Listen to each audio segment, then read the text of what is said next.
Hello friends, ધીમે ધીમે videos અને શોર્ટ્સ આવતા જશે. એ જ ક્રમમાં આપણા 10 સબ્જેક્ટ કવર થશે. મારું ફોકસ 2 બાબતો ઉપર છે. પહેલી બાબત છે ઓછા ઇનપુટ સાથે વધુ આઉટપુટ મેળવવું. ભલે બહુ લાંબો વિડીયો નહીં હોય, 20, 25, 30 મિનિટનો વિડીયો હશે, પણ એમાં તમે 10 કલાકે ના સમજી શકો એટલું સરળતાથી એ વિડીયોમાં સમજાવ્યું હશે. મને કેટલું આવડે છે એ મારું ફોકસ નથી.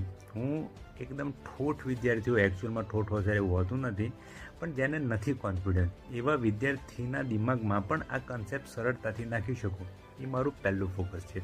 અને મારા વિડીયો એ રીતના જ હોય છે. બીજું ફોકસ છે મારું ઇફેક્ટિવ PDF બનાવવું પર, મારા હાથેથી. એમાં કન્ટેન્ટ ક્રિએશન નામે ઢગલો માહિતી એડ કરી દીધી એવું નહીં, GS એંગલથી એ PDF બનશે. તો ઇફેક્ટિવ વિડીયો, કન્સેપ્ટ ક્લિયરન્સવાળો અને એના સાથે વાંચવા માટે PDF, આ બંને ધીમે ધીમે આવતું જશે.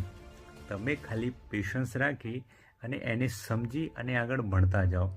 કર્મ કરે જાઓ, ફળની આશા રાખ્યા વગર એ મગજમાં રાખીને જેટલી થાય એટલી મહેનત કરો. જ્યાં અટકો ત્યાં મારો કોન્ટેક્ટ કરો. રાઈટ.